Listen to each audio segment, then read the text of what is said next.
Bienvenidos amigos a esta reflexión del día de hoy.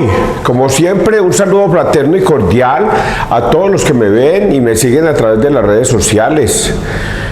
Todos los días lo único que hago yo es reflexionar sobre el Evangelio de la Iglesia Católica, el misal, las tres lecturas, la primera lectura, el Salmo y el Evangelio. Y van a ver ustedes cómo las tres lecturas tienen un mismo sentido, una misma temática.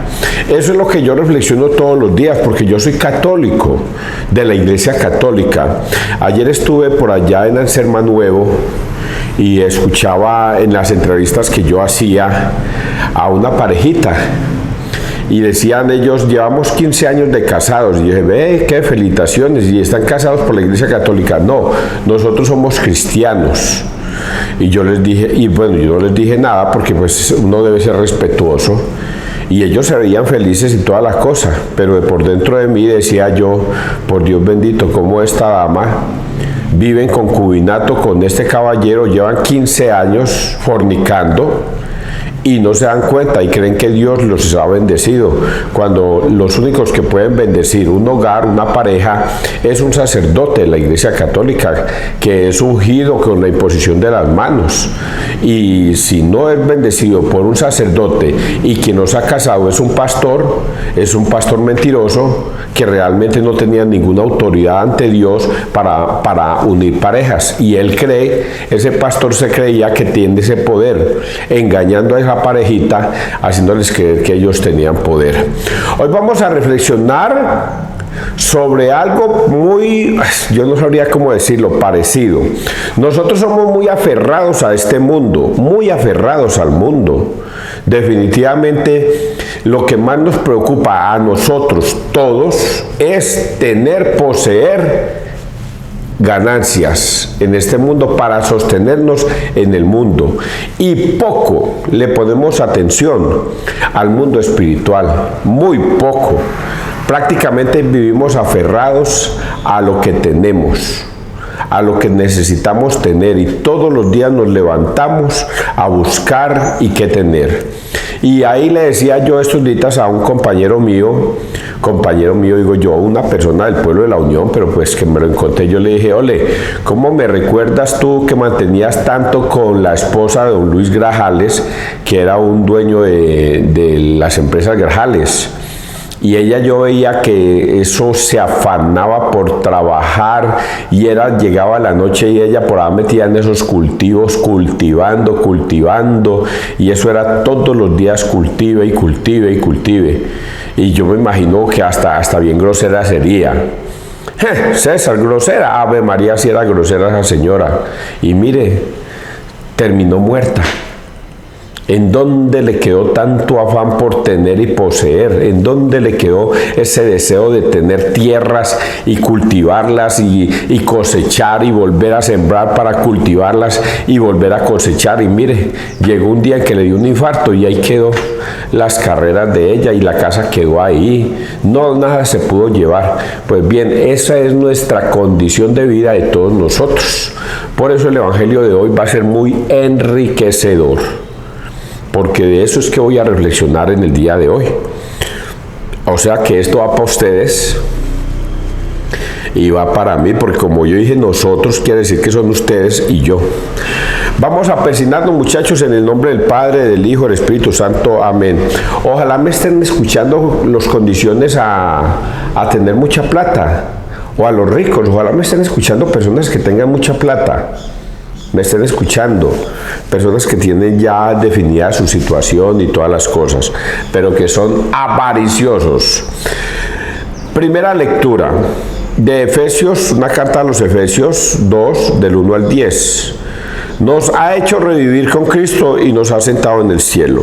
Hermanos, un tiempo estabais muertos por vuestras culpas y pecados, cuando seguíais el proceder de este mundo, según el príncipe de la potestad del aire, el espíritu que ahora actúa en los rebeldes contra Dios.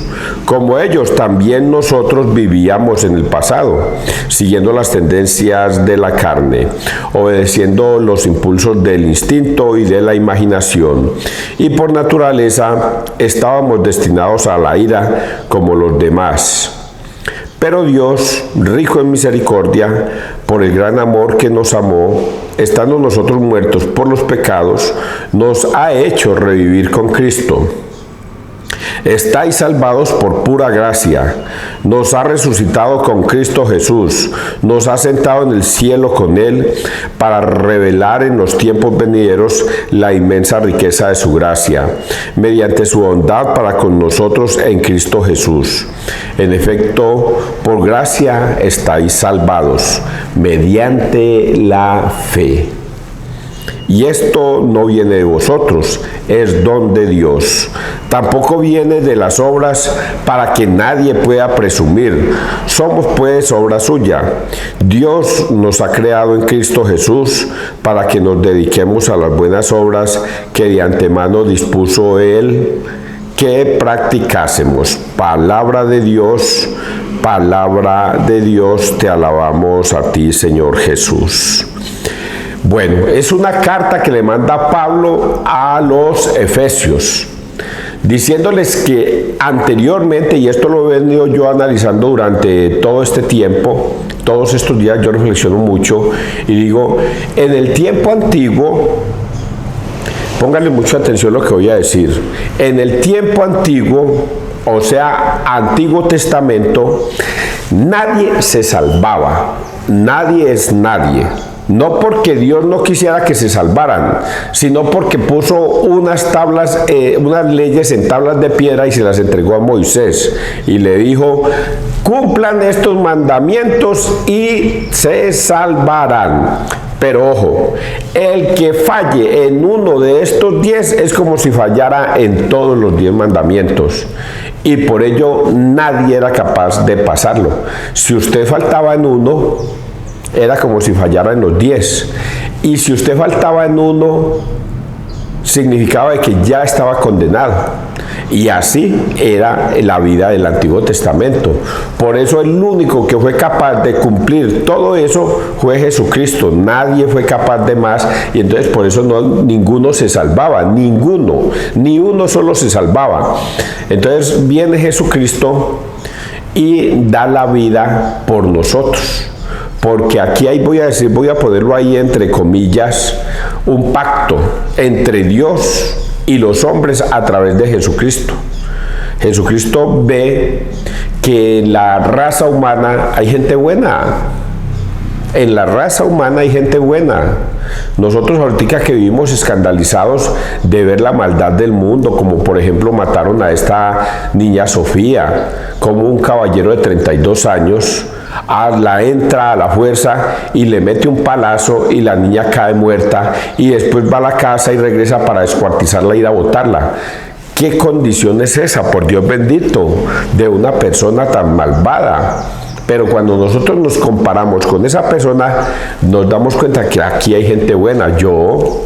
Gente buena que jamás seríamos capaces de hacerle daño al prójimo.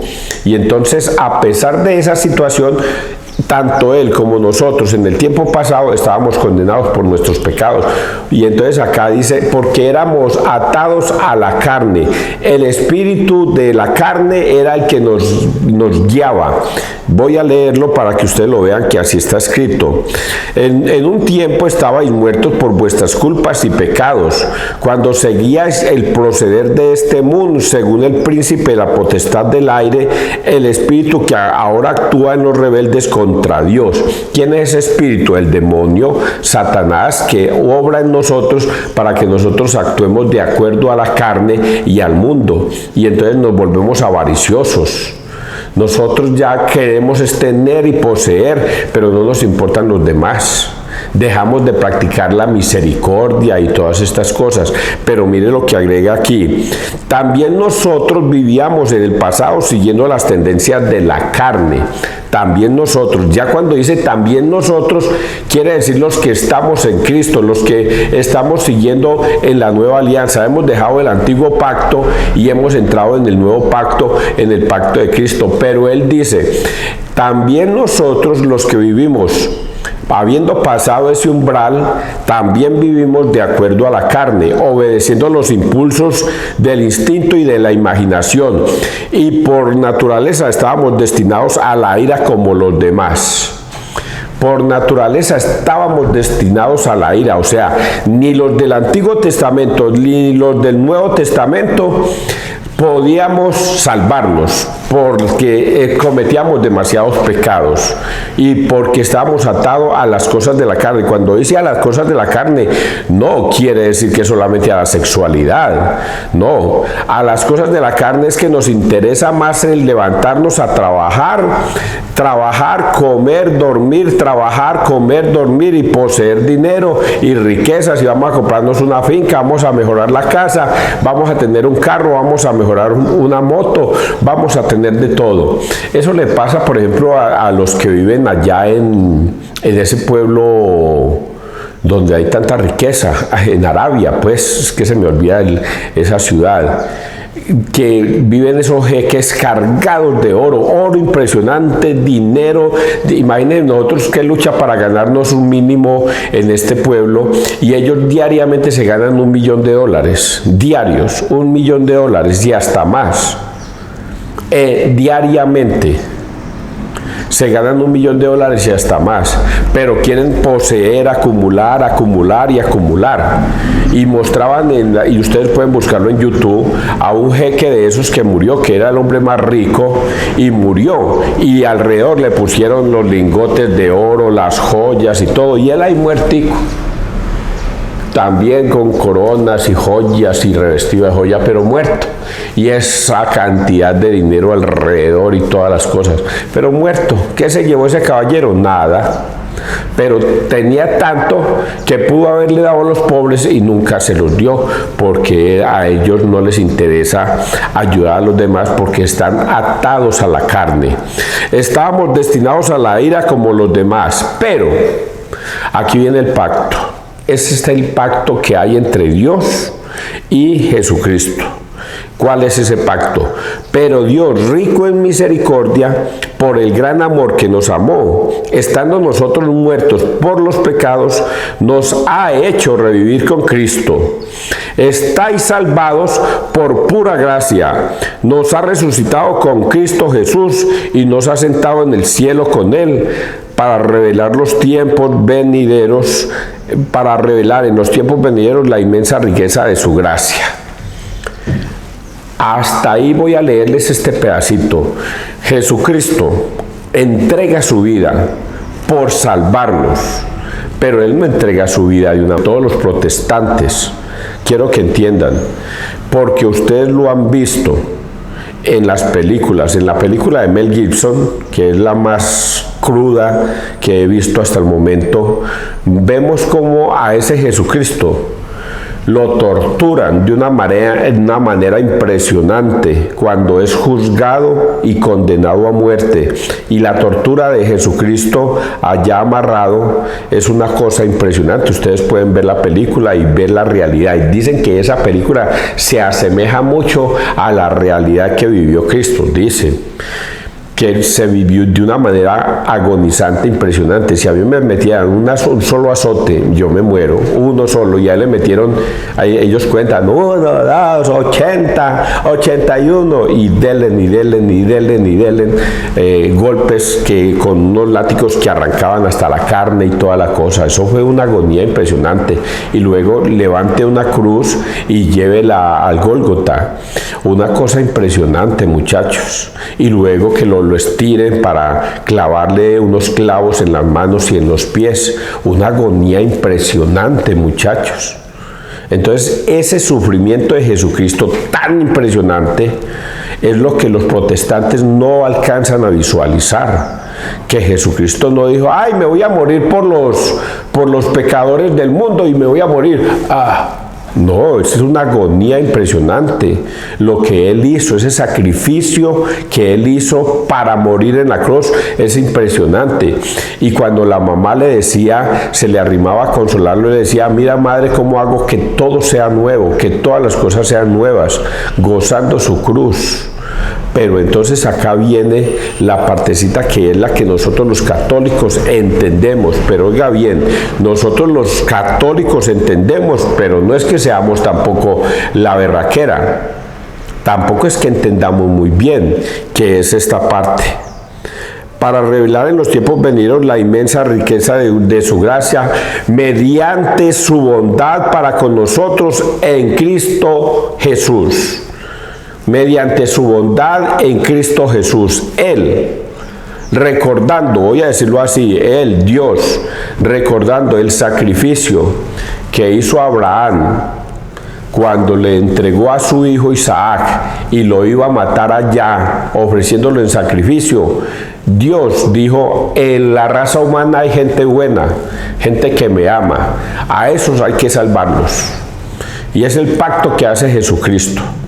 Vamos a salvar a los buenos, vamos a salvar a los que se merecen la salvación. A esos es que vamos a salvar. No toda la raza humana es buena. No todos se van a salvar. Por eso Jesucristo dice: esfuércense, porque el camino es estrecho, pero hay forma de pasar. Y amplio es el camino de la perdición. Por eso ustedes esfuércense. Y cuando uno de los discípulos le dice: Señor, entonces es muy difícil. Dijo: sí, Señor, pero no imposible. Nada es imposible para Dios. Dios va a salvar a los buenos y va a castigar a los malos. ¿Y cómo puede ser esto? ¿Cómo va a suceder esto, Señor? En esto que viene a continuación. Y esto dice a continuación: en efecto, por gracia estáis salvados mediante la fe. Mediante la fe estáis salvados en Cristo. ¿Y qué es mediante la fe? ¿Qué es la fe? La fe es esperar en lo que no se ve, confiar en lo que no se ve. Bueno, ustedes saben qué es la fe. Y la fe consiste en obedecer a Cristo. Si Jesucristo viene a este mundo y deja unos mandatos con sus discípulos y les dice a sus discípulos: vayan, hagan que todos los pueblos sean mis discípulos, bautícelos en el nombre del Padre, del Hijo y del Espíritu Santo, y enséñenles a obedecer todo lo que yo les he mandado, esos se salvarán. Por eso ese pasaje bíblico de Mateo 28, 19 es muy consecuente a Mateo 7, 21, 23. No todo el que me dice Señor, Señor entrará al reino de los cielos, sino el que hace la voluntad, obedece los mandatos de mi Padre. Y por eso viene la partecita donde dice: pero muchos me dirán: Señor, nosotros predicábamos y aleluyábamos tu nombre, profetizamos en tu nombre. Y otros me dirán: nosotros arrojábamos demonios en tu nombre. Y otros me dirán: hacíamos milagros en tu nombre. Y el Señor por eso les dice: no los conozco. Alejaos de mí, hacedores de la maldad, porque no le obedecieron. Y ese es el caso de los protestantes, que no obedecen la palabra de Dios. Tienen una fe impresionante en Dios y uno ve cómo lo aleluyan, lo alaban, lo glorifican, pero no le obedecen. Y cuando usted no le obedece a Cristo, eso no sirve para nada, muchachos. Y esto va para nosotros los malos católicos, los que creemos que vamos a misa los domingos y en semana seguimos pecando, y volvemos a misa los domingos y seguimos pecando. No, es así, no funcionan las cosas de Dios. Así no funcionan. Es mediante la fe, y mediante la fe es una cosa más estricta que el Antiguo Testamento. Si anteriormente la gente no se salvaba porque no obedecía los mandamientos y se condenaban, ahora en este nuevo mandamiento es exactamente lo mismo, que si nosotros no obedecemos a Cristo en sus mandatos, no nos salvamos, no nos salvamos. ¿Qué debemos hacer? Mediante la fe salvarnos. ¿Y cómo nos salvamos? Pero ¿cómo nos salvamos? Entonces aquí vienen las dos condiciones que yo todos los días se las digo y seguramente que siempre se las voy a decir. Las dos condiciones que Dios pone para salvarnos es esta: por gracia estáis salvados mediante la fe, y esto no viene de vosotros, es don de Dios, tampoco viene de las obras para que nadie pueda presumir. Somos pues obra suya, Dios nos ha creado en Cristo Jesús para que nos dedicamos a las buenas obras que de antemano dispuso Él que practicásemos. El Señor dispuso que practicásemos. Señor, pero ¿cuándo te vimos? Cuando tuve hambre y no me disteis de comer, tuve sed y no me disteis de beber, estuve desnudo y en el hospital y enfermo y no me visitasteis. Ahí es cuando usted debió haber practicado esas obras que el Señor manda para salvarnos. Pero cuando, Señor, cuando usted ayuda al prójimo, Dios nos salva. Dios nos salva. Pero aquí vienen las dos condiciones. Debemos ir al sacerdote a pedir perdón por nuestros pecados, para que Dios con su infinita misericordia nos perdone nuestros pecados. Y la segunda condición es: quien coma de mi carne y beba de mi sangre tendrá vida eterna.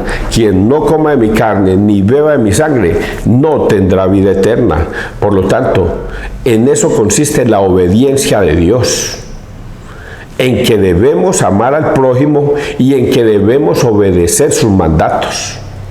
Si nosotros no hacemos eso, tengan la plena seguridad, muchachos, que ahí no hay un cielo que nos esté esperando. Vamos a leer el Salmo 99. El Señor nos hizo y somos suyos. Aclama al Señor tierra entera, servid al Señor con alegría, entrad en su presencia con vítores. Sabed que el Señor es Dios, que Él nos hizo y somos suyos, su pueblo y ovejas de su rebaño. Entrad por sus puertas con acción de gracias, por sus atrios con himnos, dándole gracias y bendiciendo su nombre. El Señor es bueno, su misericordia es eterna, su fidelidad por todas las edades. Esto es lo que más me gusta de estar en la Iglesia Católica. Esto es lo que más me gusta. El Señor es bueno, su misericordia es eterna, su fidelidad por todas las edades. ¿En cuáles edades? ¿En qué edad estamos nosotros? En la edad de los 2024. En el tiempo de los 2024. ¿En qué año naciste? Yo te digo que tú tienes un tiempo de inicio, y aunque yo no sé cuándo es que vas a morir, vas a morir. Y tienes ese lapsus de tiempo de vida, 20 años, otros 30, otros 50, otros 90, otros 100, difícilmente 110, y para de contar. Ese lapsus de tiempo es la misericordia de Dios que puso en ti, desde que naciste hasta que moriste. Y desde que naciste hasta que moriste, Dios espera que usted sea un hombre bueno, sea un hombre que lo ame y que busque la misericordia de Él, que busque estar siempre con Él y no en las cosas del mundo. Por eso Dios es paciente, clemente y misericordioso. Si usted en los primeros años, como me sucedió a mí, que mis primeros años fueron de amar a Dios y de ir a misa, pero de no entender. Luego vino el tiempo de la juventud, donde yo pequé mucho, Ave María, si pequé mucho, digo en mis pecados normales de la juventud, pero no entendía todavía a Cristo. Y ahorita en mi adultez ya estoy entendiendo la palabra de Dios.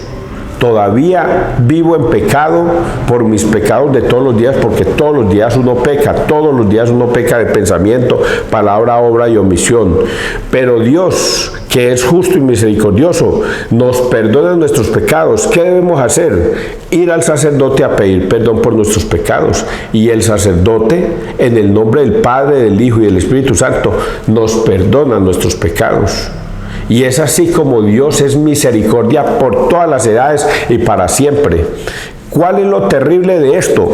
Que usted, viviendo este lapsus de tiempo, no se dé cuenta de la maldad que hizo y termine muriendo para la vida eterna, y no resucite al final de los tiempos, sino que resucitará para la condenación y no para la salvación.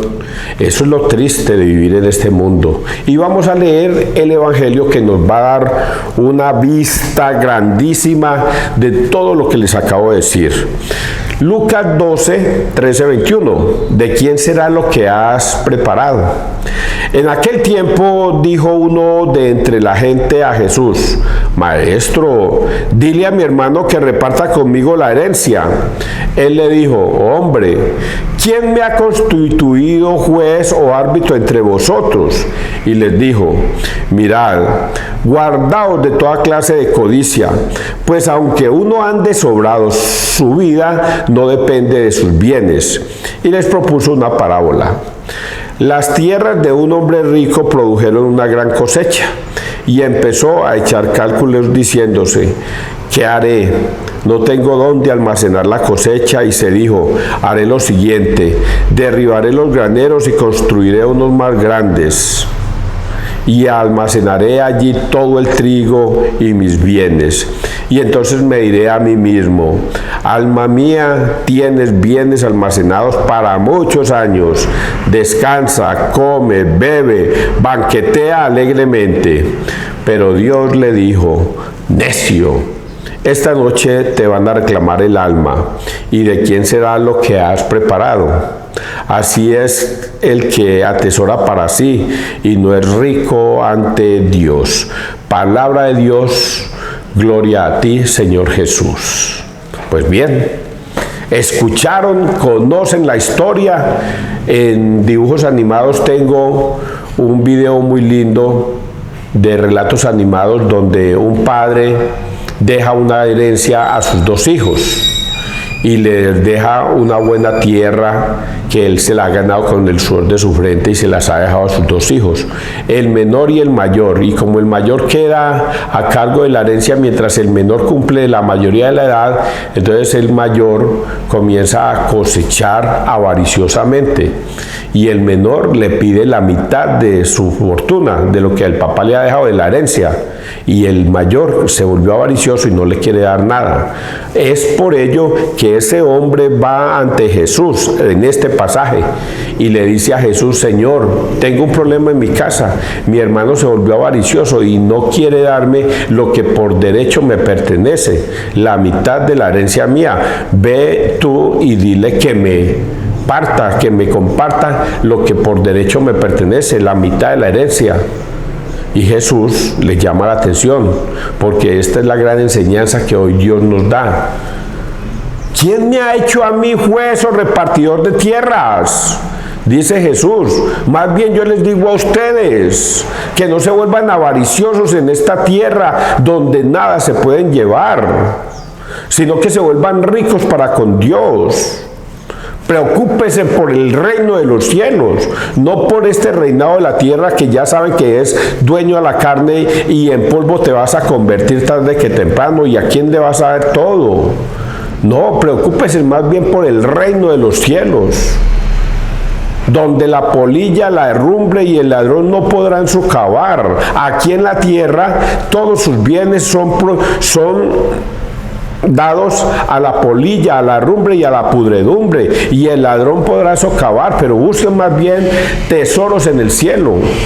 Tesoros en el cielo, no aquí en la tierra. Y por eso les cuenta esta historia, esa historia de esos dos, de ese hombre que se quiere quedar con todo. Y luego de haber hecho un granero, de haber cosechado una gran riqueza, se dice a sí mismo: bueno, ¿y qué voy a hacer con tanta riqueza? Ya sé, la voy a atesorar para mí, voy a hacer unos graneros más grandes y voy a guardar todos mis tesoros. Eso es lo que le pasa en Dubái, ya me acordé, allá en Dubái, a todos esos jeques, a todos esos hombres poderosos que viven allá, construyen edificios y edificios y edificios, y yo estoy seguro que si uno fuera a esos edificios los va a encontrar abandonados, porque son miles y miles de habitaciones, miles y miles de habitaciones, y quién va a ir a pagar tanto dinero por una habitación de esas. Yo me imagino que solamente es por pura soberbia y prepotencia, para demostrarle a los del mundo que ellos tienen poder y plata. Y luego cuando muere, ya les dije el ejemplo, mueren con todas sus riquezas al lado, pero ahí está un muerto que se va a volver polvo. ¿Y qué se va a llevar? Nada. Y por eso es que el Señor les dice: tantas riquezas cosecharon en el mundo. Ahora comeré, beberé y me saciaré. Ahora sí, banquetearé alegremente todo lo que tengo. Y luego aparece Dios diciéndole: necio, hoy mismo vendrán por tu alma, ¿y a quién le quedará todo eso que has cosechado?